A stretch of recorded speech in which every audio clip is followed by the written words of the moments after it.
Hi, this is Ragashruti. இன்னைக்கு நம்ம current affairs class பார்க்கலாம். இன்னைக்கு நம்ம January and February 2024 ஓட current affairs பார்க்கலாம். So 2 months ஓட current affairs combine பண்ணி இன்னைக்கு நம்ம பார்க்கலாம்.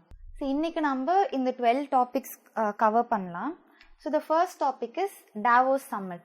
இந்த Davos Summit அப்படிங்கிறது வந்து World Economic Forum அதோட 54th annual மீட்டிங்கை ஹோல்ட் பண்ணியிருக்காங்க.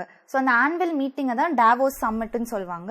ஏன்னா Davos அப்படின்ற ஒரு இடத்துல இது நடக்கிறனால Davos Summitன்னு சொல்லுவாங்க. ஸோ இந்த Davos எங்கே இருக்குன்னா ஸ்விட்சர்லாண்டில் இருக்கு. இந்த ஸ்விட்சர்லாண்டில் Davosங்கிற இடத்துல வேர்ல்டு எக்கனாமிக் ஃபோரம் வருஷம் ஒரு மீட்டிங் போடுவாங்க.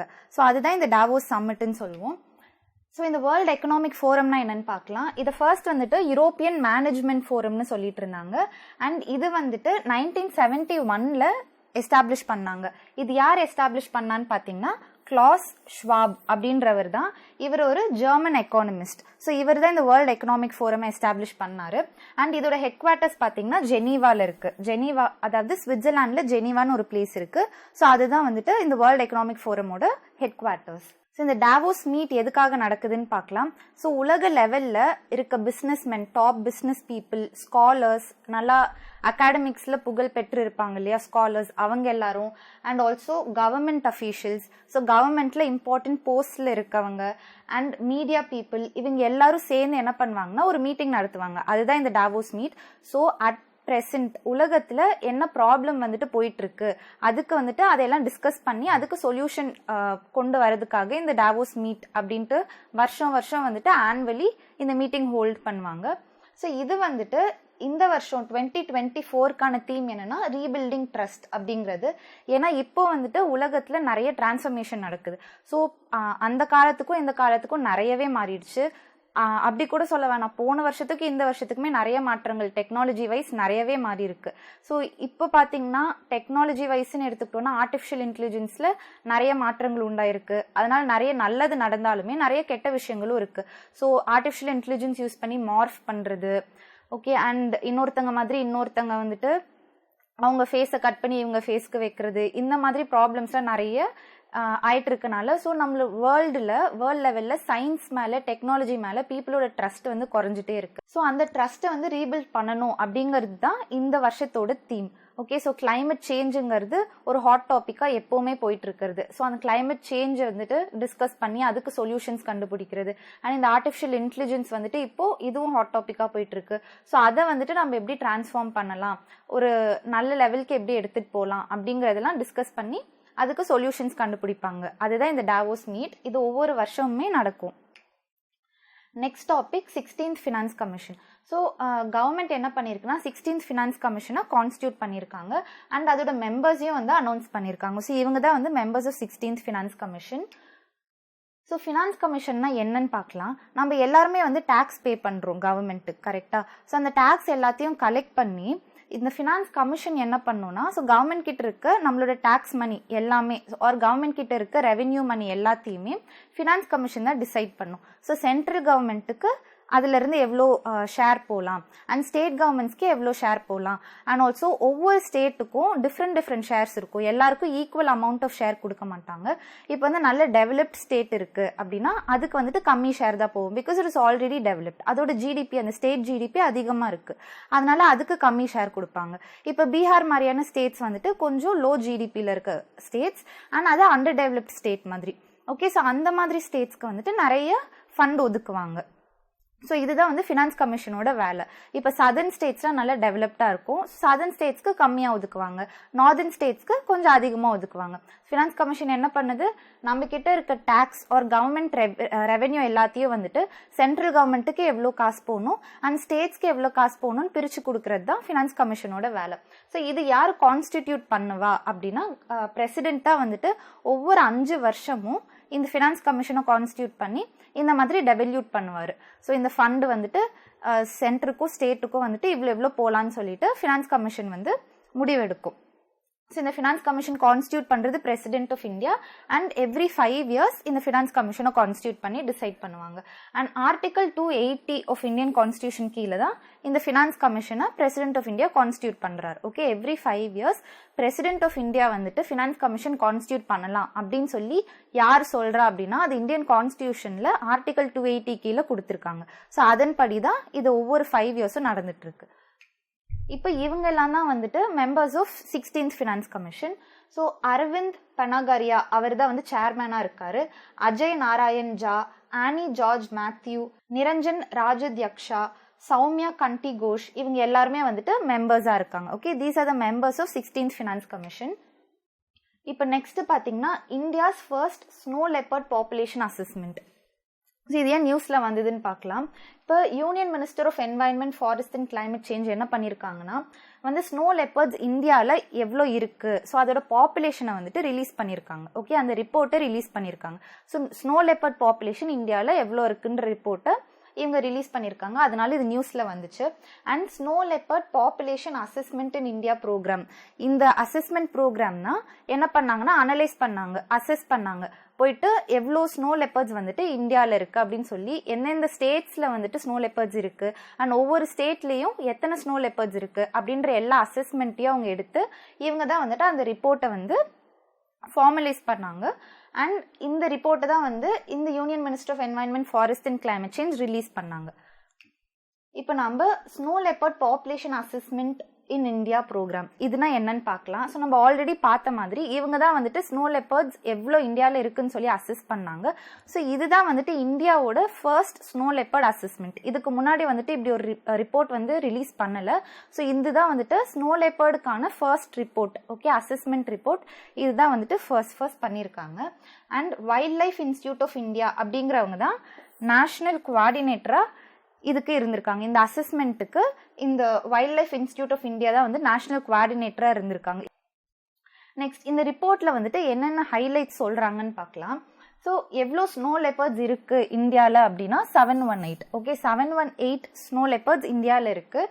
அண்ட் எந்தெந்த ஸ்டேட்ஸில் இருக்குன்னா லடாக், உத்தராகண்ட், ஹிமாச்சல் பிரதேஷ், அருணாச்சல் பிரதேஷ், சிக்கிம், ஜம்மு அண்ட் காஷ்மீர்.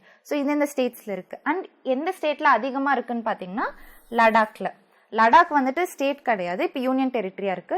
ஸோ லடாக்ல தான் வந்துட்டு அதிக ஸ்னோ லெப்பர்ட்ஸ் இருக்கு அப்படின்னு சொல்லி ஃபைண்ட் பண்ணியிருக்காங்க. அண்ட் இந்தியாவிலே டோட்டலாக எவ்வளோ ஸ்னோ லெப்பர்ட்ஸ் இருக்குன்னா 718. ஓகே, ஸோ இதுதான் வந்துட்டு அந்த ஸ்னோ லெப்பர்ட் அசஸ்மெண்ட் வந்து ரிலீஸ் பண்ண ரிப்போர்ட்ல இருந்தது. அண்ட் இதுதான் வந்து ஸ்னோ லெப்பர்ட்ஸ்க்கான ஃபர்ஸ்ட் வெளியிடுற அசஸ்மெண்ட் ரிப்போர்ட். ஓகே, எவ்வளோ வந்து ஸ்னோ லெப்பர்ட்ஸ் இந்தியாவில் இருக்கு அப்படின்னு அந்த பாப்புலேஷனை வெளியிட்ட ஃபர்ஸ்ட் ரிப்போர்ட் இதுதான். நெக்ஸ்ட் வந்து ஸ்வச் சர்வேக்ஷன் 2023. ஸோ இது ஏன் நியூஸில் வந்ததுன்னு பார்க்கலாம். இப்போ ரீசெண்டாக வந்து president of India Droupadi Murmu அவங்க வந்து என்ன பண்ணியிருக்காங்கன்னா இந்த ஸ்வச் சர்வேக்ஷன் அவார்ட்ஸ் வந்துட்டு வழங்கியிருக்காங்க. இது யார் ஹோஸ்ட் பண்ணா அப்படின்னு பார்த்தீங்கன்னா ministry of housing and urban affairs. இந்த அவார்ட் ஃபங்க்ஷனை ஹோஸ்ட் பண்ணது வந்து ministry of housing and urban affairs. So இந்த அவார்ட்ஸை வழங்கினது பிரசிடென்ட் ஆஃப் இந்தியா. ஸோ 2023க்கான தீம், இந்த அவார்டு கொடுக்கணும்னா அதுக்கு ஒரு தீம் இருக்கும்ல, அதுக்கு 2023யோட தீம் என்னன்னா வேஸ்ட் டு வெல்த் அப்படின்றது தான் தீம். இப்போ இந்த வருஷத்துக்கான தீம் என்னன்னா reduce, reuse and recycle. Okay, so போன வருஷத்துக்கான அவார்ட்ஸை வந்து இந்த வருஷம் வழங்குறாங்க. போன வருஷம் சிட்டிஸ் எல்லாத்தையும் வந்து அனலைஸ் பண்ணிட்டு எப்படி பெர்ஃபார்ம் பண்ணியிருக்காங்கன்னு பார்த்துட்டு இந்த வருஷம் வந்து அதுக்கான அவார்ட் கொடுக்குறாங்க. ஸோ இந்த வருஷம் வந்துட்டு ரெடியூஸ், ரீயூஸ் அண்ட் ரீசைக்கிள்னு சொல்லி ஒரு தீம் கொடுத்துட்டு இந்த வருஷம் ஃபுல்லாக வந்துட்டு சிட்டிஸ் அண்ட் டவுன்ஸ் எப்படி பெர்ஃபார்ம் பண்ணுறாங்கன்னு அனலைஸ் பண்ணிட்டு அதுக்கான அவார்டு நெக்ஸ்ட் இயர் கொடுப்பாங்க. ஓகே, இந்த வருஷத்துக்கான அவார்டு நெக்ஸ்ட் இயர் கிடைக்கும். அதுக்கான தீம் வந்துட்டு ரெடியூஸ், ரீயூஸ் அண்ட் ரீசைக்கிள். இப்போ இந்த ஸ்வச் சர்வேக்ஷன் அவார்ட்னா என்னன்னு பார்க்கலாம். ஸோ நம்ம கண்ட்ரியில் நிறைய ஸ்டேட்ஸ் இருக்குது. அந்த நிறைய ஸ்டேட்ஸில் நிறைய சிட்டிஸ் அண்ட் டவுன்ஸ் இருக்குது. ஸோ இவங்க என்ன பண்ணுவாங்கன்னா ஒவ்வொரு சிட்டி அண்ட் டவுன் ஓகே எல்லாத்தையும் வந்துட்டு சர்வே பண்ணுவாங்க, அனலைஸ் பண்ணுவாங்க. அவங்க எவ்வளோ க்ளீனாக இருக்காங்கன்னா என்ன சிட்டியை எவ்வளோ க்ளீனாக வச்சுக்கிறாங்க, ரோட்ஸ்லாம் நீட்டாக இருக்கா, ஹைஜீனிக்காக இருக்கா, ப்ராப்பர் பப்ளிக் டாய்லெட்ஸ் இருக்கா, எதுவும் குப்பை எல்லாம் போடாமல் இருக்காங்களா, இது எல்லாமே ஓகே, இந்த சானிடேஷன்லாம் ப்ராப்பராக இருக்கா, ட்ரைனேஜ் சிஸ்டம்ஸ் ப்ராப்பராக இருக்கா, இது எல்லாமே அனலைஸ் பண்ணி சர்வே பண்ணி அதுக்கு இந்த ஸ்வச் சர்வேக்ஷன் அவார்டுன்னு சொல்லிட்டு வருஷம் வருஷம் அந்த கிளீனஸ்ட் சிட்டிக்கு கொடுக்குற அவார்டு தான் இது. ஓகே, இது வந்து ஸ்வச் பாரத் அபியன் அப்படின்றது கீழே வரும். ஸ்வச் பாரத் அபியன்னா கிளீன் இந்தியா அப்படின்னு சொல்லி கேம்பெயின்ஸ் நடந்துட்டு இருந்துச்சு இல்லையா, அதுக்கு கீழே தான் இந்த ஸ்வச் சர்வேக்ஷன் அவார்டு வரும். இது யார் லான்ச் பண்ணாங்கன்னா ministry of housing and urban affairs, இவங்க தான் லான்ச் பண்ணாங்க. இது இம்ப்ளிமெண்ட் பண்ணது வந்துட்டு quality council of India. Okay, so இந்த ministry of housing and urban affairs launch பண்ணாங்க. அண்ட் இவங்களோட சேர்ந்து இம்ப்ளிமெண்ட் பண்ணது யாருன்னா குவாலிட்டி கவுன்சில் ஆஃப் இந்தியா. இவங்க தான் வந்து இம்ப்ளிமெண்டிங் பார்ட்னராக இருந்தாங்க. இப்போ யாரெல்லாம் இந்த அவார்ட்ஸ் வாங்கினாங்கன்னு பார்க்கலாம். சூரத், இண்டோர், இந்த 2 சிட்டிஸ் தான் வந்துட்டு இந்தியாவிலே கிளீனஸ்ட் சிட்டிஸ் அப்படின்னு சொல்லி இந்த வருஷம் அவார்ட் வாங்கின 2 சிட்டிஸ். ஸோ சூரத் வந்து குஜராத்தில் இருக்கு, இண்டோர் வந்து மத்திய பிரதேஷ்ல இருக்கு. So these 2 are the cleanest cities of India. இவங்க 2 பேரும் வந்துட்டு ஃபர்ஸ்ட் பிளேஸ் பேக் பண்ணியிருக்காங்க. அண்ட் இண்டோர் இருக்குல்ல, இண்டோருக்கு இது 7th டைம். ஸோ கண்டினியூஸாக 7 வருஷமா இண்டோர் தான் இந்த அவார்ட் வாங்கிட்டே இருக்கு. கிளீனஸ்ட் சிட்டி ஆஃப் இந்தியா அப்படின்னா 7 வருஷமா இண்டோர் தான் இந்த அவார்ட் வாங்கிட்டு இருக்கு. ஸோ அங்கே பார்த்தீங்கன்னா உங்களுக்கே தெரியும் ரோடு எவ்வளோ நீட்டாக க்ளீனாக இருக்குன்னு சொல்லிட்டு. ஸோ இண்டோர் தான் வந்துட்டு இது இந்த வருஷம் வந்து இண்டோருக்கு 7th year cleanest city of இந்தியான்னு வாங்குறது. இந்த வருஷம் வந்து இண்டோர் கூட சேர்ந்து சூரத்தும் கிளீனஸ்ட் சிட்டி ஆஃப் இந்தியான்ற அவார்ட் வாங்கியிருக்கு. இப்போ கண்டோன்மெண்ட் போர்டுனா என்னன்னா மிலிட்ரி பீப்புளெலாம் வந்துட்டு ஸ்டே பண்ணுறதுக்காக ஒரு ஏரியா, ரெசிடென்ஷியல் ஏரியா இருக்கும்ல, அதான் கண்டோன்மெண்ட் போர்டுன்னு சொல்லுவாங்க. ஸோ அந்த கண்ட்ரியில் இருக்க எல்லா கண்டோன்மெண்ட் போர்டையும் எடுத்து அசஸ் பண்ணி எந்த கண்டோன்மெண்ட் போர்டு ரொம்ப க்ளீனாக இருக்குது அப்படின்னு சொல்லி பார்த்ததுல மவு கண்டோன்மெண்ட் போர்டு, மத்திய பிரதேஷில் மவு கண்டோன்மெண்ட் போர்டு அதுதான் கிளீனஸ்ட் கண்டோன்மெண்ட் போர்டு அவார்ட் வாங்கியிருக்கு. அண்ட் கிளீனஸ்ட் கங்கா டவுன்ஸ் அப்படின்னு சொல்லி ஒரு கேட்டகரி வச்சுருக்காங்க. கிளீனஸ்ட் கங்கா டவுன்ஸ்னால் என்ன, கங்கா ரிவர் வந்து எந்தெந்த சிட்டிஸ் அண்ட் டவுன்ஸ் வழியாக பாயுது அப்படின்னு சொல்லி பார்த்துட்டு அந்த கங்கா ரிவரை ஒட்டி இருக்க டவுன்ஸ் அண்ட் சிட்டிஸை அசஸ் பண்ணுவாங்க யார் க்ளீனாக வச்சுருக்கான்னு. இதுக்கு வந்து இது எதுக்காக போட்டிருக்காங்க, இது ஏன் தனி ஒரு கேட்டகரி, ஏன் யமுனா போடலாம், மற்ற ரிவர்ஸ் போடலாமே, ஏன் கங்கா மட்டும் போட்டிருக்காங்க அப்படின்னா கங்கா ரீசெண்டாக ரொம்ப பொல்யூட் ஆகிட்டு வந்துட்டு இருக்கு. நம்ம நிறைய நியூஸில் பார்த்துருப்போம், அதோட கிளீனிங் கேம்பெயின் நிறைய பார்த்துருப்போம், அதுக்கு நிறைய ஃபண்ட் அலோகேட் பண்ணுறது பார்த்துருப்போம். ஸோ கங்கா வந்து நிறைய பொல்யூட் பண்ணிட்டு இருக்காங்க. ஸோ இந்த மாதிரி ஒரு கேட்டகரி வச்சு கிளீனஸ்ட் கங்கா டவுன்ற கேட்டகரி வச்சா அந்த டவுன்ஸ்ல இருந்து நிறையவே பொல்யூட் பண்ணுவாங்க. கரெக்டா? ஸோ இந்த டவுன் அண்ட் சிட்டிஸ் வந்துட்டு கிளீனா இருந்தாலே அந்த ரிவருமே கிளீனா இருக்கும். ஸோ அந்த சிட்டிஸ் வந்துட்டு கிளீனா இருக்குன்னா ஆப்வியஸ்லி அந்த ரிவரை வந்து பொல்யூட் பண்றது கம்மியாகும். ஸோ இதுக்காக இந்த கேட்டகரி வந்துட்டு ஆட் பண்ணி வச்சாங்க. அதில் வந்துட்டு கிளீனஸ்ட் கங்கா டவுன் அப்படின்னு எது வாங்கியிருக்குன்னா வாரணாசி. ஸோ வாரணாசி தான் கிளீனஸ்ட் கங்கா டவுன். நெக்ஸ்ட் வந்துட்டு செகண்ட் வந்து யார் வாங்கியிருக்காங்கன்னா பிரயாக்ராஜ். ஓகே, ஸோ பிரயாக்ராஜ் வந்து second place and Varanasi first place. So இதோட மெயின் எய்மே என்னன்னா அந்த ரிவரை வந்து பாதுகாக்கணும், க்ளீனாக வச்சுக்கணும்னா ஃபர்ஸ்ட் அந்த டவுன் க்ளீனாக இருக்கணும். ஸோ அதை வந்துட்டு ப்ரொமோட் பண்ணுறதுக்காக இந்த மாதிரி ஒரு அவார்ட் இந்த கேட்டகரி வச்சுருக்காங்க. நெக்ஸ்ட் வந்துட்டு சண்டிகாருக்கு safest city for sanitation workers அப்படின்ற அவார்ட் கொடுத்துருக்காங்க. சானிடேஷன் ஒர்க்கர்ஸ்னால் யார், ட்ரைனேஜ் க்ளீன் பண்ணுறவங்க, கூட்டுறவங்க, பெருக்கிறவங்க, இது எல்லாமே sanitation workers. And public toilets clean பண்ணுறவங்க. ஓகே, இதில் வந்துட்டு அவங்களுக்கு வந்து சேஃபாக இருக்க சிட்டி அப்படின்னா சண்டிகார். இதில் என்ன சேஃப், சானிடேஷன் ஒர்க்கர்ஸ்க்கு என்ன சேஃப்டி அப்படின்னு பார்த்தீங்கன்னா நிறைய பேர் வந்து இந்த ட்ரைனேஜ் க்ளீன் பண்ணும்போது இறந்து போயிடுறாங்கன்னு சொல்லி நம்ம நிறைய நியூஸில் பார்த்துருப்போம். ஏன்னா வந்து மீத்தேன் கேஸ் வந்துட்டு அந்த ட்ரைனேஜில் நிறையா இருக்கும். ஸோ உள்ளே போய் ட்ரைனேஜ்குள்ளே போயிட்டு க்ளீன் பண்ணி அந்த கேஸ் ஃபுல்லாக வந்து அவங்க சுவாசித்து இறந்துருவாங்க. ஸோ அந்த மாதிரி நடக்காமல் அண்ட் இந்த மாதிரி சானிடேஷன் ஒர்க்கர்ஸ்க்கு சேஃபான ஒரு சிட்டியாக வழங்குறது வந்துட்டு it is Chandigarh. So these are the cities that bag the awards this year. So இது நம்ம ஆல்ரெடி பார்த்த மாதிரி யார் வந்துட்டு பேக் பண்ணான்னு பார்த்தோம், இண்டோர் அண்ட் சூரத் பார்த்தோம். அண்ட் டாப் 10 சிட்டிஸ்ன்னு பார்த்தீங்கன்னா இண்டோர், சூரத், நவி மும்பை, விசாகப்பட்டினம், போபால், இது எல்லாமே வந்துட்டு ஸோ டாப் 5 மட்டும் நம்ம வச்சுக்கலாம்.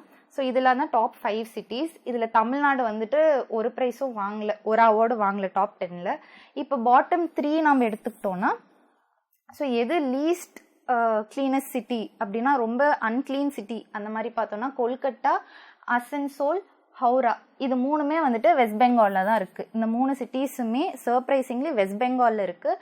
வெஸ்ட் பெங்காலில் இருக்க இந்த 3 சிட்டிஸும் ரொம்ப அன்கிளீன் சிட்டிஸ் அப்படின்னு சொல்லி ரொம்ப கடைசி ரேங்க் வாங்கியிருக்கு. And top states, so top க்ளீனாக இருக்க ஸ்டேட்ஸ் அப்படின்னா ஃபர்ஸ்ட் மகாராஷ்டிரா, அப்புறம் மத்திய பிரதேஷ், தென் சத்தீஸ்கர், இந்த 3 ஸ்டேட்ஸ் சொல்கிறாங்க. அண்ட் மோஸ்ட் இம்ப்ரூவ்ட் ஸ்டேட்ஸ் அப்படின்னு பார்த்தீங்கன்னா பனாஜி கோவா அண்ட் நவ்ரோசாபாத் மத்திய பிரதேஷ், இது ரெண்டும் வந்துட்டு முன்னாடி விட இப்போ ரொம்பவே இம்ப்ரூவ் ஆயிருக்கு அப்படின்னு சொல்லியிருக்காங்க. நெக்ஸ்ட் வந்து அத்தால் சேத்து. ஸோ அத்தால் சேத்து இது ஏன் நியூஸில் இருக்குன்னு பார்க்கலாம். அத்தால் சேத்துங்கிறது ஒரு பிரிட்ஜோட பேர். இதை வந்துட்டு மும்பை டிரான்ஸ் ஹார்பர் லிங்க் அப்படின்னு சொல்லுவாங்க. இது அஃபிஷியலாக நம்ம சொல்கிறது அத்தால் சேத்து பிரிட்ஜுன்னு சொல்லுவோம். இதை இப்போ பிரைம் மினிஸ்டர் ஆஃப் இந்தியா ரீசெண்டாக இதை வந்துட்டு இனாக்ரேட் பண்ணார். இது வந்து ஒரு 22 கிலோமீட்டர் சி பிரிட்ஜ். ஸோ அந்த ஃபோட்டோவில் பார்த்தீங்கனாலே உங்களுக்கு தெரியும், ஃபுல்லாகவே வந்து சீல வந்துட்டு ஒரு இடத்துலேருந்து இன்னொரு இடத்த கனெக்ட் பண்ணுற ஒரு பிரிட்ஜ் தான் இது. இது 22 கிலோமீட்டர்ஸ் லாங். ஓகே, இது ஃபுல்லாக சி வழியாகவே இருக்கும். இதுதான் வந்து longest bridge in India. So இந்தியாவில் இருக்க எல்லா பிரிட்ஜை விட இதுதான் longest bridge and also the longest sea bridge in India. So sea bridge நீங்கள் எது எடுத்தாலுமே அதுலேயுமே இதுதான் லாங்கஸ்ட்டு. ஸோ இந்த பிரிட்ஜோட பேர் வந்து அத்தால் சேத்து பிரிட்ஜுன்னு பார்த்தோம். இது எதனாலனா அத்தால் பிஹாரி வாஜ்பாய்ங்கிறவர் நம்மளோட ஃபார்மர் பிரைம் மினிஸ்டர். ஸோ அவரோட நினைவா இந்த பிரிட்ஜுக்கு அவரோட பேரை வச்சிருக்காங்க. நெக்ஸ்ட் இந்த பிரிட்ஜ் வந்து எந்த இடத்துலேருந்து எந்த இடம் வரைக்கும் கனெக்ட் பண்ணுதுன்னு பார்த்தோம்னா, செவ்ரின்னு சொல்லிட்டு மும்பையில் ஒரு ஏரியா இருக்கு, அந்த இடத்துலேருந்து நவாஷேவா அப்படின்னு சொல்லிட்டு இந்த 2 பாயிண்ட்டையும் தான் கனெக்ட் பண்ணுது இந்த பிரிட்ஜ். அண்ட் இதுக்கு வந்து ஃபினான்ஸ் யார் பண்ணுறாங்க அப்படின்னா Japan international cooperation agency, JICA அப்படின்ற ஏஜென்சி, ஜாப்பனீஸ் ஏஜென்சி தான் இதுக்கு ஃபினான்ஸ் பண்ணுது, அதாவது லோன் கொடுக்குது. ஸோ 80% ஆஃப் த காஸ்ட் வந்துட்டு இந்த ஜிக்காவே கவர் பண்ணிடுது. மீதி 20% வந்து சென்ட்ரல் கவர்மெண்ட்டும் ஸ்டேட் கவர்மெண்ட்டும் சேர்ந்து ஃபினான்ஸ் பண்ணிப்பாங்க. ஸோ நெக்ஸ்ட் நியூஸ் பார்த்தீங்கன்னா Argentina rejects BRICS membership. So Argentina வந்து பிரிக்ஸ் மெம்பர்ஷிப்பை ரிஜெக்ட் பண்ணிடுச்சு அப்படிங்கிறது. ஸோ இது எதனால நியூஸில் இருக்குன்னு பார்க்கலாம். ஸோ பிரிக்ஸ் அப்படிங்கிறது ஒரு குரூப்பிங். எப்படி நம்ம G7 grouping, G10, G20 grouping இப்படிலாம் பார்ப்போமோ, பிரிக்ஸுங்கிறதும் ஒரு குரூப்பிங். ஸோ இது யாரெல்லாம் இருப்பாங்கன்னா Brazil, Russia, India, China, south Africa, இந்த 5 கண்ட்ரிஸும் சேர்ந்தது தான் பிரிக்ஸ்ன்னு சொல்லுவோம். இந்த பிரிக்ஸ் குரூப்பிங் வந்துட்டு இப்போ எக்ஸ்பேண்ட் பண்ணலாம் அப்படின்னு சொல்லி இன்னொரு 6 கண்ட்ரிஸை ஆட் பண்ணலாம் அப்படின்னு சொல்லிட்டு இவங்க தான் இந்த 6 countries: Argentina, Ethiopia, Iran, Saudi Arabia, Egypt and UAE. இவங்க தான் இந்த 6 கண்ட்ரிஸ். ஸோ இவங்க 6 பேரும் வந்துட்டு January 1, 2024 ஸோ இந்த டேட்டில் வந்து இவங்க வந்து ஜாயின் பண்ணுறதா இருந்தது. ஆனால் இதில் அர்ஜென்டினா வந்து நான் ஜாயின் பண்ணலை அப்படின்னு சொல்லி விலகிருச்சு. ஸோ அதுதான் நியூஸில் இருக்குது. ஸோ அர்ஜென்டினாவோட பிரசிடென்ட் யாருன்னா ஜேவியர் மில்லே அப்படிங்கிறவர். ஸோ இவர் என்ன சொல்லிட்டாருன்னா, நாங்கள் வந்து பிரிக்ஸில் ஜாயின் பண்ணலை அப்படின்னு சொல்லி. ஸோ மீதி 5 கண்ட்ரிஸும் ஜாயின் பண்ணிட்டாங்க, இந்த ஒரு கண்ட்ரி மட்டும் விலகிருச்சு. ஸோ திஸ் இஸ் இந்த நியூஸ். இப்போ நம்ம பிரிக்ஸ்னால் என்னன்னு பார்க்கலாம். ஸோ பிரிக்ஸ்னால் ஆல்ரெடி பார்த்தோம் 5 கண்ட்ரிஸ் இருக்குன்னு சொல்லிட்டு. அதில் வந்துட்டு இந்த பிரிக் அப்படின்ற டேர்ம் வந்துட்டு எப்போ இன்ட்ரடியூஸ் ஆச்சுன்னா 2001. ஓகே, அதில் எஸ் இருக்காது, ஃபர்ஸ்ட் பிரிக்குன்னு தான் இருந்தது. ஸோ இந்த பிரிக்ஸோட ஃபவுண்டிங் கண்ட்ரிஸ்ன்னு பார்த்தீங்கன்னா இந்த 4 கண்ட்ரிஸ் தான்: பிரேசில், ரஷ்யா, இந்தியா, சைனா.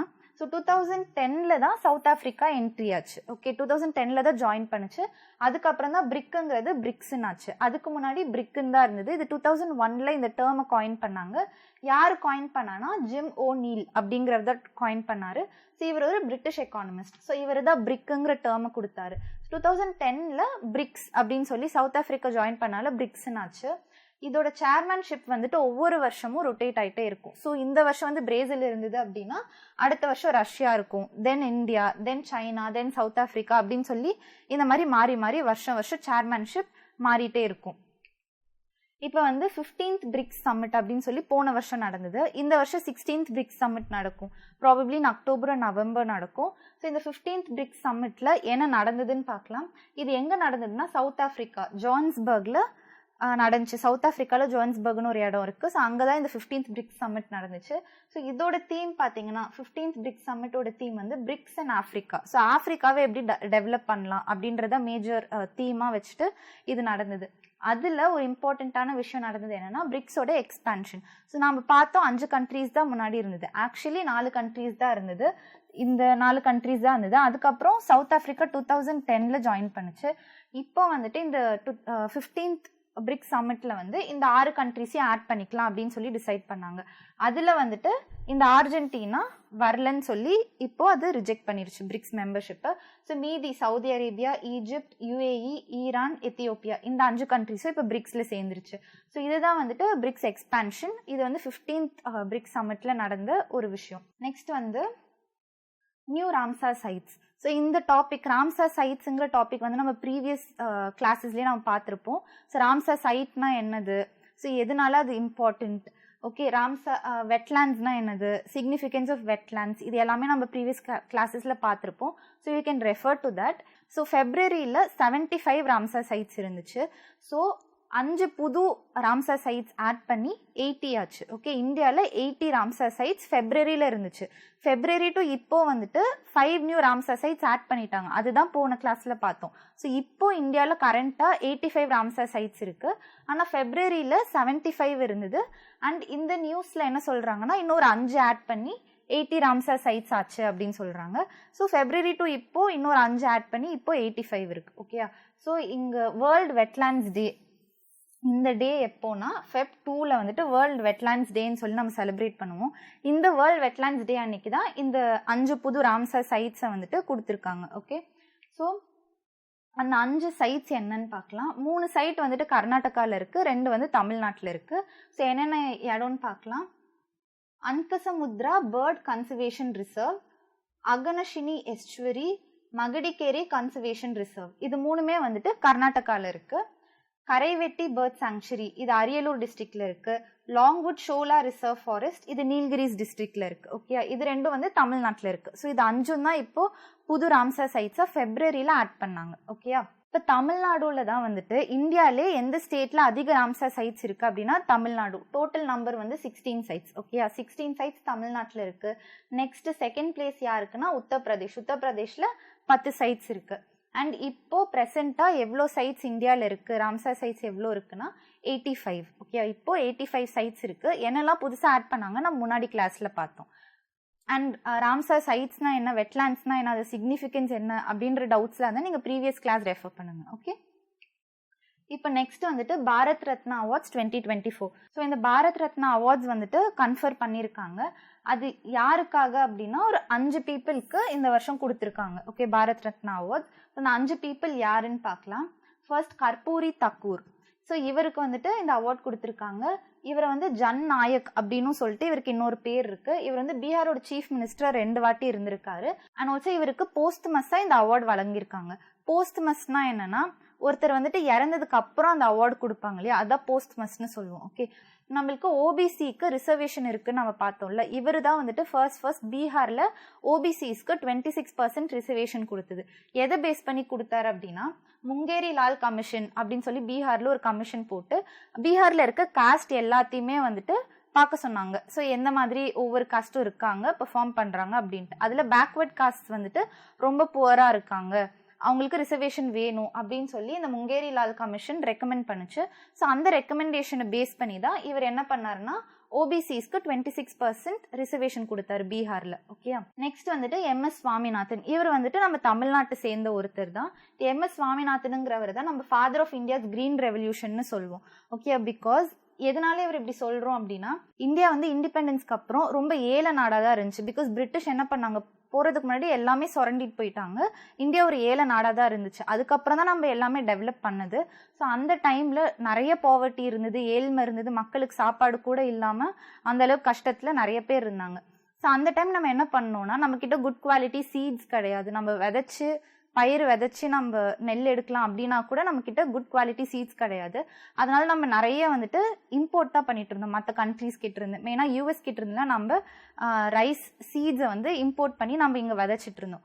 இந்த US என்ன பண்ணுச்சுன்னா நம்ம திரும்ப அவங்க கிட்ட இருந்து வாங்கணும் அப்படின்னு சொல்லிட்டு இந்த ரைஸ் வந்து சீட்ஸ் கொடுப்பாங்கல்ல, அதை வந்துட்டு கொடுக்கும் போது அதோட சேர்த்து வீடுன்னா என்னது, இந்த புல் இருக்குல்ல, அந்த புல் செடியோட விதையும் சேர்த்து அந்த நெல்லோட சீட்ஸோட அந்த ரைஸ் சீட்ஸோட சேர்த்து அனுப்பிட்டாங்க. ஸோ நாமளும் அது தெரியாம விதைச்சோன்னே ஃபுல்லா அங்கங்க நிறைய புல். இப்போ நம்ம வயக்காட்டுலலாம் பார்த்தீங்கன்னா நிறைய புல் நீங்க பார்க்க முடியும். அந்த புல்லெல்லாம் வந்துட்டு எங்க இருந்து வந்ததுன்னா யூஎஸ் வந்துட்டு அனுப்பின சீட்ஸோட அந்த புல்லு சீட்ஸும் சேர்த்து அனுப்புனால அது எல்லாமே வந்துட்டு இங்க பரவுச்சு. அதுக்கப்புறம் தான் இந்தியா என்ன யோசிச்சதுன்னா ஓகே நம்ம இனிமே வந்துட்டு நம்ம இம்போர்ட் பண்ணக்கூடாது, இம்போர்ட் பண்ணாலே இந்த ப்ராப்ளம்ஸ்லாம் வருது, இனிமேல் நாமளே வந்துட்டு செல்ஃப் ரிலையண்டா இருக்கணும். செல்ஃப் ரிலையன்ட்னா என்னது, நாமளே உற்பத்தி பண்ணணும், மற்ற கண்ட்ரீஸை டிபெண்ட் பண்ணாம நாமளே நம்மளோட சீட்ஸை உற்பத்தி பண்ணணும் அப்படின்னு சொல்லிட்டு தான் இந்த MS சுவாமிநாதன் என்ன பண்ணாரு அப்படின்னா இவர் வந்து high yielding wheat and rice வெரைட்டிஸை உற்பத்தி பண்ணாரு. ஹை ஈல்டிங்னா என்ன, நிறைய வந்துட்டு உற்பத்தி கொடுக்கக்கூடிய ரைஸ் அண்ட் வீட் வெரைட்டிஸை வந்துட்டு இவர் வந்து உற்பத்தி பண்ணாரு. இவர் டெவலப் பண்ணாரு. ஸோ அதனால தான் இவர் வந்து father of India's green revolution சொல்கிறோம். பிகாஸ் அவர் வந்துட்டு என்ன பண்ணாருன்னா இந்தியாவோட அக்ரிகல்ச்சர் சிஸ்டத்தையே ரெவல்யூஷனைஸ் பண்ணார். அந்த காலத்தில் நம்மக்கிட்ட சாப்பாடே இல்லாமல் மற்ற கண்ட்ரீஸ் கிட்ட நம்ம இம்போர்ட் பண்ணிட்டு இருந்தோம். ஆனால் இப்போது நம்ம எல்லாத்துலேயுமே நம்ம டாப் எக்ஸ்போர்ட்டராக இருக்கோம். ரைஸாக இருக்கட்டும், வீட்டாக இருக்கட்டும், சீரியல்ஸாக இருக்கட்டும், பல்சஸாக இருக்கட்டும், காட்டனாக இருக்கட்டும். ஸோ எது எடுத்தாலுமே டாப் 5 எக்ஸ்போர்ட்டிங் கண்ட்ரீஸில் நம்மளோட பேர் இருக்கும் கண்டிப்பாக. ஸோ அந்த லெவலுக்கு நம்ம வந்திருக்கோம் அப்படின்னா அதுக்கு இம்பார்ட்டண்ட்டான ஒரு பர்சன் வந்து எம்எஸ் சுவாமிநாதன். பிகாஸ் அவர் தான் வந்துட்டு இந்த ஹை ஈல்டிங் சீட்ஸ், ஓகே, அந்த குட் குவாலிட்டி சீட்ஸை வந்து டெவலப் பண்ணி கொடுத்தது எம்எஸ் சுவாமிநாதன் தான். ஸோ அவருக்கு வந்துட்டு இந்த பாரத் ரத்னா அவார்ட் கொடுத்துருக்காங்க. நெக்ஸ்ட் வந்துட்டு நரசிம்மராவ், பிவி நரசிம்மராவ். இவர் வந்துட்டு நம்மளோட 9th பிரைம் மினிஸ்டராக இருந்தார். 1991 96 வரைக்கும் இவர் தான் நம்மளோட பிரைம் மினிஸ்டராக இருந்தார். இவருக்குமே வந்துட்டு இந்த அவார்ட் போஸ்ட்மஸாக தான் கொடுத்துருக்காங்க. விச் மீன்ஸ் அவர் இறந்துட்டாரு. அவர் இறந்ததுக்கு அப்புறம் இப்போ கொடுத்துருக்காங்க. அதுதான் போஸ்ட்மஸ்லின்னு சொல்லுவோம். நெக்ஸ்ட் வந்து இவரோட பீரியடில் தான் 1991 எல்பிஜி ரீஃபார்ம்ஸ்னு நடந்தது. எல்பிஜி ரீஃபார்ம்ஸ்னால் என்ன? Liberalisation, privatisation, globalisation. ஓகே, இவரோட பீரியடில் தான் மற்ற கண்ட்ரீஸ்லேருந்து நம்ம கண்ட்ரிக்கு, மற்ற கண்ட்ரியில் இருக்க கம்பெனிஸ் நம்ம கண்ட்ரியில் வந்துட்டு அவங்க கம்பெனியை செட்டப் பண்ணலாம். அண்ட் குளோபலைசேஷன்னா என்னது? நம்மளுக்குள்ளேயே வந்துட்டு விற்கிறது வாங்குறது பண்ணாமல் மற்ற கண்ட்ரீஸ் கூட ட்ரேட் பண்ணுறது, மற்ற கண்ட்ரீஸ் நம்ம கண்ட்ரி கூட வந்துட்டு ட்ரேட் பண்ணுறது, இது எல்லாமே வந்து ஒரு ஓப்பன் எக்கானமியாக ஆக்குனது இவரோட பீரியடில் தான். ஓகே, அதனால தான் இப்போ நம்ம 5th லார்ஜஸ்ட் எக்கானமியாக இருக்கும். India is the 5th largest economy in the world. And நம்ம 4th பிளேஸும் இன்னும் சில வருஷத்துக்குள்ளே போயிடுவோம். ஸோ அதுக்கு எல்லாத்துக்குமே வந்துட்டு ரூட் காஸ் அப்படின்னா இவர் தான், பிவி நரசிம்மராவ் அவர் தான். பிகாஸ் 1991 இந்த எல்பிஜி ரீஃபார்ம்ஸ் கொண்டு வந்தவர் இவர் தான். And also 73rd and 74th constitutional amendment acts இவரோட பீரியடில் தான் நடந்தது. 73rd amendment act Panchayati Raj, 74th amendment act அப்படின்னா அது municipalities, corporations, urban local bodies இருக்குல்ல, அது எல்லாத்தையுமே வந்துட்டு அது கான்ஸ்டியூஷனல் ப்ரொவிஷன் கொடுத்து அது சேஃப்கார்ட் பண்ணது இவரோட பீரியடில் தான். ஓகே, ஸோ இவருக்கு இப்போ நம்ம பாரத் ரத்னா அவார்டு வழங்கியிருக்காங்க. நெக்ஸ்ட் வந்து லால் கிருஷ்ணா அத்வானி. அத்வானி நம்ம நிறைய கேள்விப்பட்டிருப்போம். அவர் வந்து 7th deputy prime minister of India. இவருக்கு இப்போ 96 இயர்ஸ் ஆகுது. இவருக்கு வந்துட்டு இப்போது கொடுத்துருக்காங்க இந்த பாரத் ரத்னா அவார்டு. நெக்ஸ்ட் வந்து சௌத்ரி சரண் சிங். ஓகே, இவர் வந்துட்டு ஒரு Indian politician and freedom fighter. இவர் வந்து 5th prime minister of India and also உத்தரப்பிரதேஷோட சீஃப் மினிஸ்டராகவும் இருந்தார். இவருக்கும் இந்த அவார்டு வந்து போஸ்ட்மஸாக தான் கொடுத்துருக்காங்க. அண்ட் இவர் வந்துட்டு ஜமீன்தாரி சிஸ்டம் அபாலிஷ் பண்ணுறதுக்கு முன்னோடியாக இருந்திருக்காரு. ஜமீன்தாரி சிஸ்டம்னு பிரிட்டிஷ் காலத்தில் வந்துச்சு. ஸோ ஜமீன்தார்ஸ் வந்து ரொம்ப நிறைய லேண்ட்ஸ் வச்சுக்கிட்டு அதில் பெசன்ஸ் ஒர்க் பண்ணிக்கிட்டு அவங்கள வந்துட்டு ரொம்ப கொடுமைப்படுத்திக்கிட்டு இந்த மாதிரி ஒரு சிஸ்டம் போயிட்டு இருந்துச்சு. ஸோ அதை உத்தரப்பிரதேஷில் அபாலிஷ் பண்ணணும் அப்படிங்கிறதுக்காக இவர் வந்துட்டு முன்னோடியாக நின்றுட்டு இருந்தார். ஸோ இவருக்கும் பாரத் ரத்னா அவார்டு கொடுத்துருக்காங்க. நெக்ஸ்ட் பாரத் ரத்னா அவார்டுனா என்னன்னு பார்க்கலாம். So it is the highest civilian award in India. Civilian அவார்டுனா என்னது? காமன் பீப்புளில் நிறைய இந்த இந்தியாவுக்கு கான்ட்ரிபியூட் பண்ணியிருப்பாங்க நிறைய ஃபீல்டில். Like example art, literature, science, public service, இந்த மாதிரியான ஃபீல்டில் காமன் பீப்புள் நிறைய வந்து இந்த மாதிரி ஃபீல்ட்ஸில் கான்ட்ரிபியூட் பண்ணியிருக்காங்கன்னா அவங்களுக்கு பாரத் ரத்னா அவார்ட் கொடுப்பாங்க. ஃபார் எக்ஸாம்பிள் இப்போ வந்து மிலிட்ரியில் வந்துட்டு யாராவது அதிக கான்ட்ரிபியூஷன் பண்ணியிருக்காங்க அப்படின்னா அவங்களுக்கு சில அவார்ட்ஸ் இருக்குது. ஸ்போர்ட்ஸில் வந்துட்டு அதிக கான்ட்ரிபியூஷன் பண்ணியிருக்காங்கன்னா அவங்களுக்கு சில அவார்ட்ஸ் இருக்குது. Example Arjuna award. அந்த மாதிரி காமன் பீப்புள் இந்த மாதிரி ஃபீல்ட்ஸில் அவங்களோட கான்ட்ரிபியூஷன் அதிகமாக இருக்குன்னா அது வந்துட்டு பாரத் ரத்னா அவார்ட் கொடுப்பாங்க. இதுதான் வந்துட்டு it is the highest civilian award in India. So இந்த அவார்டை வந்து ரெக்கமெண்ட் பண்ணுறது பிரைம் மினிஸ்டர். ஸோ இந்த அவார்ட் கொடுக்கறது பிரசிடென்ட். ஸோ இவங்களுக்குலாம் கொடுக்கலாம் அப்படின்னு சொல்லி ரெக்கமெண்ட் பண்ணுறது பிரைம் மினிஸ்டர் தான். ஸோ இது எப்போலேருந்து ஸ்டார்ட் பண்ணாங்கன்னா 1954 இந்த அவார்ட் கொடுக்க ஸ்டார்ட் பண்ணாங்க. இப்போ நெக்ஸ்ட் வந்து UPI services in Sri Lanka and Mauritius. இதுதான் நெக்ஸ்ட் நியூஸ். யூபிஐனா என்னது? Unified payment interface. இதுதான் வந்துட்டு யூபிஐன்னு சொல்லுவோம். இது நமக்கு நல்லாவே தெரியும். கூகுள் பே, ஃபோன்பே, பேடிஎம், இது எல்லாமே வந்துட்டு யூபிஐ தான். நம்ம வந்து ஜஸ்ட் கியூஆரை ஸ்கேன் பண்ணி நம்ம பே பண்ணுறது. It's very simple. ஸோ இதுதான் வந்துட்டு யூபிஐ சர்வீஸ். இதை வந்து நம்ம ஸ்ரீலங்கா அண்ட் மொரீஷியஸில் லான்ச் பண்ணியிருக்கோம் இப்போது. ஸோ நம்ம பிரைம் மினிஸ்டர் ஆஃப் இந்தியா என்ன பண்ணியிருக்காருன்னா இந்த ஸ்ரீலங்கன் பிரசிடென்ட் கூடயும் அண்ட் மொரீஷியஸோட பிரைம் மினிஸ்டர் கூடயும் சேர்ந்து இந்த யூபிஐ வந்து ஸ்ரீலங்காலையும் மொரீஷியஸ்லையும் லான்ச் பண்ணியிருக்காங்க. அண்ட் ரூபே கார்டு சர்வீஸை வந்து மொரீஷியஸில் லான்ச் பண்ணியிருக்காங்க. ரூபே கார்டு சர்வீஸ்னால் இதுவும் ஒரு டெபிட் கார்டு தான். ஸோ இது வந்து நம்ம எப்படி நம்ம கண்ட்ரியில் வந்துட்டு டெபிட் கார்டு வச்சு பேமெண்ட் பண்ணுறோமோ அதே மாதிரி இந்த ரூபே கார்டை வந்துட்டு நம்ம மொரீஷியஸில் போய் எடுத்துகிட்டு போனோம்னா நம்ம கார்டு வச்சே பேமெண்ட் பண்ணிக்கலாம். ஸோ இந்த ரூபே கார்டு சர்வீஸை வந்து மொரீஷியஸில் லான்ச் பண்ணியிருக்காங்க. அண்ட் யூபிஐ சர்வீஸை வந்து ஸ்ரீலங்காலையும் மொரீஷியஸ் இந்த 2 கண்ட்ரிலையுமே வந்துட்டு லான்ச் பண்ணியிருக்காங்க. ஸோ இந்த யூபிஐ சர்வீஸை வந்து யார் டெவலப் பண்ணாங்க அப்படின்னா NPCI international payments limited NIPL இவங்க தான் வந்து இந்த யூபிஐ சர்வீஸை டெவலப் பண்ணது. இது கைட்லைன்ஸ் கொடுத்தது வந்து reserve bank of India RBI. So develop பண்ணது வந்துட்டு இந்த NIPL. இப்போ எந்தெந்த கண்ட்ரிஸ் வந்து யூபிஐ அக்செப்ட் பண்ணும், ஸோ நம்ம இந்த கண்ட்ரீஸுக்குலாம் போனால் என்ன பண்ணலாம், நம்ம ஃபோன் எடுத்து ஜஸ்ட் QR ஸ்கேன் பண்ணி பேமெண்ட் பண்ணிடலாம். அவங்க காசு நம்ம கையில் இருக்கணும்னு அவசியம் கிடையாது. ஜஸ்ட் நம்ம ஃபோன் வச்சு நம்ம இந்தியாவில் எப்படி பே பண்ணுறோமோ அதே மாதிரி அங்கேயும் பேமெண்ட் பண்ணிக்கலாம். ஸோ எந்தெந்த கண்ட்ரிஸ் வந்து யூபிஐ அக்செப்ட் பண்ணுறாங்கன்னா Bhutan, France, Mauritius, Nepal, Singapore, Sri Lanka, UAE. Okay, இவங்க எல்லாருமே வந்து யூபிஐ சர்வீசஸ் அக்செப்ட் பண்ணிப்பாங்க. இப்போ நெக்ஸ்ட் வந்துட்டு convention on conservation of migratory species CMS 14. So இந்த கன்வென்ஷன் வந்துட்டு இப்போ ரீசெண்டாக நடந்தது. ஸோ அதை வச்சு நியூஸ் வந்துச்சு. ஸோ கான்ஃபரன்ஸ் ஆஃப் பார்ட்டிஸ், அதுதான் காப்னு சொல்லுவோம். ஸோ இந்த கான்ஃபரன்ஸ் ஆஃப் பார்ட்டிஸ் நடந்தது. கான்ஃபரன்ஸ்னால் என்னது, எல்லாரும் ஒன்று சேர்ந்து டிஸ்கஸ் பண்ணுறது தான் கான்ஃபரன்ஸ். ஸோ இந்த கான்ஃபரன்ஸ் ஆஃப் பார்ட்டிஸ் வந்து இந்த மைக்ரேட்டரி ஸ்பீஷீஸை கன்சர்வ் பண்ணணும் அப்படிங்கிறதுக்காக ஒரு கான்ஃபரன்ஸ் போட்டாங்க. அதுதான் CMS 14. ஓகே, ஸோ மைக்ரேட்டரி ஸ்பீஷீஸ்னா என்னது, ஒரு இடத்துலேருந்து இன்னொரு இடத்துக்கு போகிறது தான் மைக்ரேஷன்னு சொல்லுவோம். இந்த அனிமல்ஸ் அண்ட் பேர்ட்ஸ்க்குலாம் பவுண்ட்ரி கிடையாது. நம்ம ஹியூமன்ஸ்க்கு பவுண்ட்ரிஸ் இருக்குது. கரெக்டாக நம்ம வீட்டுக்குன்னு நம்ம ஒரு வேலி போட்டு வச்சுப்போம். கண்ட்ரிக்கே வந்து பார்டர்னு இருக்குது. ஸோ ஹியூமன்ஸ்க்கு மட்டும்தான் இந்த பார்டர் பவுண்ட்ரிலாம். ஆனால் அனிமல்ஸ் அண்ட் பேர்ட்ஸ்க்கு அந்த மாதிரிலாம் கிடையாது. உலகத்தில் எல்லா இடமும் அது இடம் தான். ஸோ ஃபாரஸ்ட் எங்கெல்லாம் இருக்கோ அங்கெல்லாம் அது சுற்றிட்டு தான் இருக்கும். அதுக்கு பவுண்ட்ரின்னு கிடையாது. ஸோ ஒரு கண்ட்ரிக்கும் இன்னொரு கண்ட்ரிக்கும் ஒரு ஃபாரஸ்ட் எக்ஸ்டெண்ட் ஆகுது அப்படின்னா அதுக்கு தெரியாது இந்த கண்ட்ரியில் தான் நம்ம இருக்கணும், இதுதான் பவுண்ட்ரி அப்படின்லாம் தெரியாது. அது பாட்டுக்கு எல்லா இடத்துக்கும் போயிட்டு தான் இருக்கும். ஸோ என்னோட கண்ட்ரியில் இருக்க அனிமல்ஸை மட்டும்தான் நான் பாதுகாப்பேன்னு நம்ம சொல்ல முடியாது. கரெக்டாக, பிகாஸ் அந்த அனிமல்ஸ் வந்து அடுத்த கண்ட்ரிக்கும் போகும், திருப்பி நம்ம கண்ட்ரிக்கும் வரும். ஸோ நம்மளுக்கு சொல்ல முடியாது. அதனால தான் இவங்க எல்லாரும் சேர்ந்து என்ன பண்ணியிருக்காங்க, இந்த கன்சர்வேஷன் ஆஃப் மைக்ரேட்டரி ஸ்பீஷீஸ்க்கான ஒரு கன்வென்ஷன், ஜாயிண்ட் கன்வென்ஷன் போட்டு ஒரு அக்ரிமெண்ட் மாதிரி போட்டு நாம் வந்து இந்த அனிமல்ஸ்லாம் கன்சர்வ் பண்ணணும். இப்போ இந்த CMS அப்படின்னா என்னன்னு பார்க்கல. CMSனா என்ன, கன்சர்வேஷன் ஆஃப் மைக்ரேட்டரி ஸ்பீஷீஸ். இது வந்து ஒரு இன்டர் கவர்மெண்டல் ட்ரீட்டி. நான் சொன்ன மாதிரி நிறைய கண்ட்ரிஸ் சேர்ந்து ஒரு அக்ரிமெண்ட் போட்டு இந்த மாதிரி இந்த ஸ்பீஷீஸ், இந்த அனிமல்ஸ் பேர்ட்ஸ் இது எல்லாத்தையும் கன்சர்வ் பண்ணணும் அப்படிங்கிறதுக்காக போட்ட ஒரு அக்ரிமெண்ட் இது. இது வந்து யுனைடெட் நேஷன்ஸ் என்வைரன்மெண்ட் ப்ரோக்ராம் கீழே இந்த CMS வரும். ஓகேயா, இது வந்துட்டு பான் கன்வென்ஷன் அப்படின்னு சொல்லுவாங்க. இதுக்கு இன்னொரு பேர் வந்து பான் கன்வென்ஷன். இது 1979 சைன் பண்ணி ஸ்டார்ட் பண்ணாங்க. அண்ட் இது எப்போ வந்து இம்ப்ளிமெண்ட் பண்ணாங்க, ஒரு ஃபோர்ஸ்க்கு எப்போ வந்துச்சு, எப்போ ஸ்டார்ட் ஆச்சு அப்படின்னா அது 1983. எவ்வளோ கண்ட்ரீஸ் இதில் வந்து இருக்காங்கன்னா 133 கண்ட்ரீஸ் இதில் மெம்பர்ஸாக இருக்காங்க. இந்தியா எப்போ ஜாயின் பண்ணுச்சு அப்படின்னா 1983 இந்தியா ஒரு மெம்பர் ஆச்சு. ஓகே, ஸோ CMSல வந்து 133 மெம்பர்ஸ் கரண்ட்லி இருக்காங்க. அண்ட் இந்தியாவும் இதில் ஒரு மெம்பராக இருக்குது. ஸோ ஞான்பீத் அவார்ட் 2023 இப்போ 58th ஞான்பீத் அவார்டு வந்துட்டு 2 பேருக்கு கொடுத்துருக்காங்க. இந்த ஞான்பீத் அவார்டுனா என்னன்னு பார்க்கலாம், எதுக்காக கொடுக்குறாங்கன்னு பார்க்கலாம்.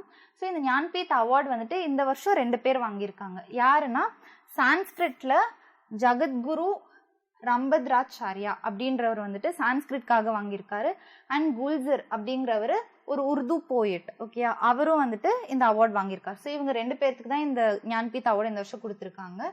அண்ட் சான்ஸ்கிரிட் வந்துட்டு 2nd டைம் இந்த அவார்டு வாங்குது. அண்ட் உருது வந்துட்டு 5th டைம். ஓகேயா, இப்போ குல்சர்னா யாருன்னு பார்க்கலாம், இவர் என்ன கான்ட்ரிபியூட் பண்ணியிருக்காருன்னு பார்க்கலாம். ஸோ இவரோட உண்மையான பேர் என்னன்னா சம்பூரன் சிங் கல்ரா, இதுதான் இவரோட உண்மையான பேர். ஆனால் வந்து இவரை கூப்பிடுறது வந்துட்டு குல்சர் அப்படின்னு தான் நம்ம கூப்பிடுவோம். அண்ட் இவர் நிறைய அவார்ட்ஸ் வாங்கியிருக்காரு. என்னென்னலாம் பாருங்களேன், சாகித்ய அகாடமி அவார்டு வாங்கியிருக்காரு. And Dada Saheb Phalke award, Padma Bhushan, national film awards, இது எல்லாமே வந்துட்டு இவர் வாங்கியிருக்காரு. நமக்கு வந்து ஸ்லம்டாக் மில்லியனர் படம் நல்லாவே தெரியும். ஸோ அந்த படத்தில் ஜேஹோ சாங் நல்லாவே தெரியும். அந்த ஜேஹோ சாங்க்கு Oscar award and also Grammy award கிடைச்சிது. யாருக்கு, AR ரஹ்மானுக்கு. ஸோ அந்த ஜேஹோ சாங் எழுதுனது வந்துட்டு இந்த குல்சர் தான். அதை கம்போஸ் பண்ணது ரஹ்மான், அது எழுதுனது வந்துட்டு குல்சர். ஓகே, ஸோ நெக்ஸ்ட் வந்துட்டு ஜகத்குரு ரம்பத்ராச்சாரியா. ஸோ இவருக்கும் இந்த ஞான்பீத் அவார்டு கொடுத்துருக்காங்க.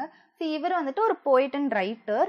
ஸோ இவர் நிறைய லாங்குவேஜஸில் எழுதியிருக்காரு. ஃபார் எக்ஸாம்பிள் சான்ஸ்கிரிட், ஹிந்தி, அவதி, மைத்திலி இந்த மாதிரியான லாங்குவேஜஸில் எழுதியிருக்காரு. அண்ட் 240 புக்ஸ் மேலே எழுதியிருக்காரு. இவர் வந்துட்டு பத்ம விபூஷன் அவார்டும் வாங்கியிருக்காரு. ஓகே, ஸோ இவருக்கும் வந்துட்டு இந்த ஞான்பீத் அவார்ட் கொடுத்துருக்காங்க. இப்போ ஞான்பீத் அவார்ட்னா என்னன்னு பாருங்க. It is India's oldest and highest literary award. Okay, இந்தியாவிலே ஓல்டஸ்ட் அவார்டு இதுதான். அண்ட் ஆல்சோ ஹையஸ்ட் லிட்ரரி அவார்டும் இந்த ஞான்பீத் அவார்ட் தான். இது வந்துட்டு வருஷம் வருஷம் கொடுப்பாங்க. யாருக்குன்னா லிட்ரேச்சரில் அதிகமாக கான்ட்ரிபியூட் பண்ணியிருக்காங்க ஒருத்தர் அப்படின்னா அவங்களுக்கே இந்த அவார்ட் கொடுப்பாங்க. இது எப்போ எஸ்டாப்ளிஷ் பண்ணாங்கன்னா 1961. ஆனால் எப்போ ஃபர்ஸ்ட் இந்த அவார்டு கொடுத்தாங்க அப்படின்னா 1965 அப்போ இந்த அவார்டு வந்து ஃபர்ஸ்ட்டாக கொடுத்தாங்க. அண்ட் எந்தெந்த லாங்குவேஜஸ்க்கு இந்த அவார்டு கொடுப்பாங்கன்னா இங்கிலீஷ்க்கு கொடுப்பாங்க அண்ட் மற்ற எல்லா இந்தியன் லாங்குவேஜஸ்க்கும் கொடுப்பாங்க. ஓகேயா, so all Indian languages plus English. Okay, so இந்த லாங்குவேஜஸ் எல்லாத்துக்கும் இந்த ஞான்பீத் அவார்ட் கொடுப்பாங்க. அண்ட் எலிஜிபிலிட்டின்னு பார்த்தீங்கன்னா ஒன்லி இந்தியன் சிட்டிசன்ஸ்க்கு மட்டும்தான் இந்த அவார்ட் கிடைக்கும். ஸோ ஃபாரின் ஆத்தர்ஸ் அவங்க யாருக்குமே இது கிடைக்காது, ஒன்லி இந்தியன் சிட்டிசன்ஸ். அண்ட் இது வந்து போஸ்ட்மஸாக கொடுக்க மாட்டாங்க. ஒருத்தர் வந்து உயிரோடு இருந்தால் மட்டும்தான் அவங்களுக்கு இந்த அவார்ட் கிடைக்கும். ஸோ அவங்க இறந்ததுக்கு அப்புறம் லைக் பாரத் ரத்னா அவார்ட் போஸ்ட்மஸாக கொடுப்பாங்க, நம்ம பார்த்தோம். ஆனால் இந்த அவார்ட் வந்துட்டு அந்த மாதிரி ஒருத்தர் இறந்ததுக்கு அப்புறம் இந்த அவார்ட் கொடுக்க மாட்டாங்க. So this is about Jnanpith award. Next வந்துட்டு UAE exits from FATF grey list. So FATFனா என்னன்னு பார்க்கலாம், கிரே லிஸ்ட்னா என்னன்னு பார்க்கலாம். ஸோ இந்த நியூஸில் என்ன சொல்கிறாங்கன்னா UAE வந்துட்டு இந்த கிரே லிஸ்ட்டில் வந்து UAE இருந்துச்சு, இப்போ வந்து எக்ஸிட் ஆயிடுச்சு அப்படின்னு சொல்கிறாங்க. ஸோ திஸ் இஸ் இந்த நியூஸ். இப்போ நம்ம FATFனா என்னன்னு பார்க்கலாம்.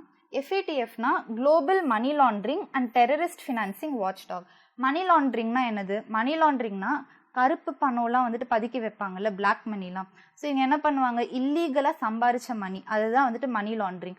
அதை எல்லாம் எடுத்துகிட்டு போயிட்டு வேற ஏதாவது கண்ட்ரி, இப்போ நம்ம கண்ட்ரியில் இந்த லாஸ்லாம் ரொம்ப ஸ்ட்ரிஞ்சென்ட்டாக இருக்கும், ஸ்ட்ரிக்டாக இருக்கும். ஸோ லாஸ்லாம் வந்துட்டு ஸ்ட்ரிக்டாக இல்லாத கண்ட்ரிக்கு எடுத்துகிட்டு போய் ஸ்விஸ் பேங்க்கில் நம்ம நிறைய கேள்விப்பட்டிருப்போம், படத்திலலாம் பார்த்துருப்போம். ஸோ இந்த பிளாக் மணிலாம் எடுத்துகிட்டு போய் ஸ்விஸ் பேங்க்கில் வச்சுருவாங்க, போட்டுருவாங்கன்னு சொல்லிடலாம்.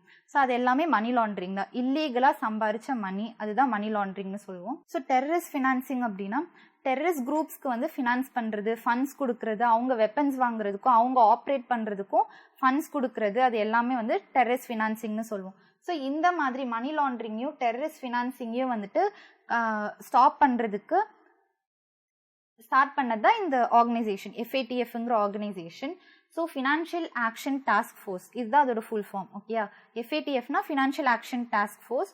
ஸோ இவங்க வந்துட்டு ஒரு வாட்ச் டாகாக இருக்காங்க, கண்காணிச்சுட்டே இருப்பாங்க. ஸோ இந்த மாதிரி மணி லாண்ட்ரிங்கும் டெரரிஸ்ட் ஃபினான்சிங்கும் நடக்காமல் கண்காணிச்சுட்டே இருக்கிறது தான் இவங்களோட வேலை.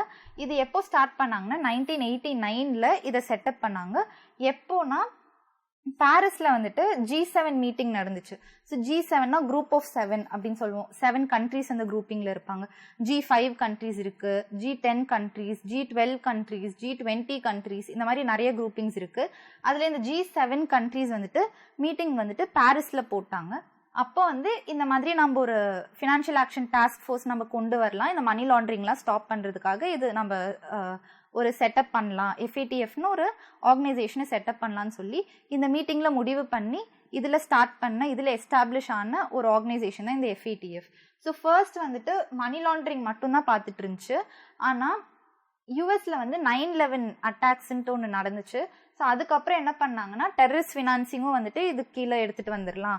So money laundering plus terrorist financing இது ரெண்டுத்தையுமே வந்துட்டு இது ஃபங்க்ஷனாக கொடுத்துடலான்னு சொல்லிட்டு ஸோ அதுலேருந்து வந்துட்டு இந்த ரெண்டு ஃபங்க்ஷனுமே இந்த FATF பார்த்துட்ருக்கு.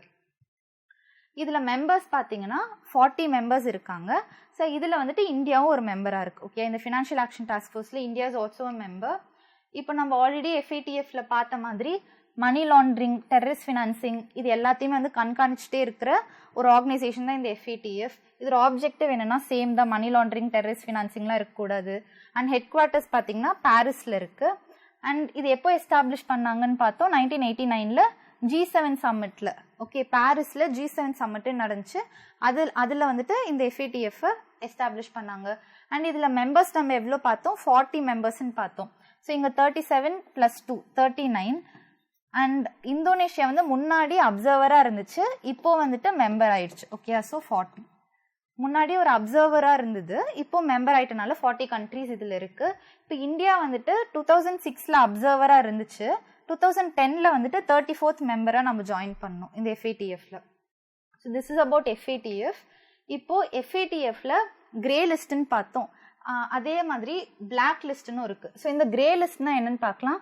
It is also known as increased monitoring list. So ஒரு கண்ட்ரி வந்துட்டு இந்த கிரே லிஸ்ட்குள்ளே போயிடுச்சுன்னா இந்த FATF என்ன பண்ணுன்னா அந்த கண்ட்ரியை ரொம்ப அதிகமாக மானிட்டர் பண்ணிகிட்டே இருக்கும். அவங்க என்ன பண்ணுறாங்க, அவங்க ஃபினான்சஸ்லாம் எங்கே போகுது அப்படின்ற மாதிரி ஃபுல் மானிட்டரிங் மோடில் அந்த கண்ட்ரி இருக்கும். அண்ட் இது வந்துட்டு இது எந்தெந்த கண்ட்ரிஸ் இது இந்த கிரே லிஸ்ட் கீழே ஆட் பண்ணுவாங்க அப்படின்னா அந்த கண்ட்ரியில் நிறைய மணி லாண்ட்ரிங் நடக்குது, நிறைய டெரரிஸ்ட் ஆக்டிவிட்டீஸ் நடந்துட்டு இருக்கு. ஓகே, அண்ட் அந்த கண்ட்ரி வந்து அது சும்மா அப்படியே கண்டுக்காத மாதிரி விட்டுட்டு இருக்கு, பெருசாக ஆக்ஷன் எடுக்காமல் இருக்கு. ஸோ அதிகமாக இந்த மாதிரி ப்ராப்ளம்ஸ்லாம் அந்த கண்ட்ரியில் வந்துட்டு இருக்குன்னா அந்த கண்ட்ரியை கிரே லிஸ்ட் கீழே வச்சிருவாங்க. ஓகேயா, இப்போது இந்த கிரே லிஸ்ட் கீழே இருக்க கண்ட்ரீஸ்க்கு இது ஒரு வார்னிங் மாதிரி. நீங்கள் நெக்ஸ்ட் வந்து பிளாக் லிஸ்ட்டில் போயிடுவீங்க, அதனால இது உங்களுக்கு ஒரு வார்னிங். நீங்கள் இப்போது கிரே லிஸ்ட்டில் இருக்கீங்க, நாங்கள் உங்களை கண்காணிச்சுட்டு இருக்கோம், நீங்கள் வந்துட்டு நெக்ஸ்ட்டு பிளாக் லிஸ்ட்டில் போவீங்க, நீங்கள் இதெல்லாம் கண்ட்ரோல் பண்ணாமல் இருந்தீங்கன்னா பிளாக் லிஸ்ட்டில் போவீங்க அப்படின்னு. இப்போ கிரே லிஸ்ட்டில் இருந்தால் என்னென்ன ப்ராப்ளம் அப்படின்னு பார்க்கலாம். இந்த கிரே லிஸ்ட்டில் இருந்துச்சுன்னா அந்த கண்ட்ரி, இப்போ இந்தியா வந்து கிரே லிஸ்ட்டில் இருக்குன்னா இந்தியாவுக்கு வந்துட்டு இது லோன்ஸ்லாம் நம்மளால வாங்க முடியாது. IMFல இருந்தும் வேர்ல்ட் பேங்க்ல இருந்தும் லோன்ஸ் வாங்க முடியாது. அண்ட் நம்மளோட ப்ராடக்ட்ஸ் வந்து மற்ற கண்ட்ரிஸ் வந்து பாய்காட் பண்ணுவாங்க. பாய்காட்னா என்னது, இப்போ நம்ம வந்துட்டு ஒரு டெக்ஸ்டைல் ஏதோ ஒன்று நம்ம எக்ஸ்போர்ட் பண்ணுறோன்னா நம்மளோட ப்ராடக்டை வாங்க மாட்டாங்க அந்த கண்ட்ரிஸ். ஓகே, ஸோ நம்மளுக்கு அது லாஸ் தான். அண்ட் ஆல்சோ இன்டர்நேஷ்னல் ட்ரேட் வந்து ரெடியூஸ் ஆகும். ஸோ நிறைய கண்ட்ரிஸ் வந்து நம்ம கூட ட்ரேட் பண்ண மாட்டாங்க. ஸோ நம்ம கிரே லிஸ்ட்டில் இருக்கோம்னா இவ்வளோ ப்ராப்ளம்ஸ் நம்ம ஃபேஸ் பண்ணுவோம், லோன்ஸும் வாங்க முடியாது. ஓகேயா, ஸோ இந்த மாதிரி ப்ராப்ளம்ஸ் இருக்குது. இப்போ நம்ம பிளாக் லிஸ்ட்டில் போயிட்டோம்னா இந்த பிளாக் லிஸ்ட் வந்து நான் கோஆப்ரேட்டிவ் கண்ட்ரிஸ், இந்த கண்ட்ரீஸ்லாம் பிளாக் லிஸ்ட்டில் இருப்பாங்க.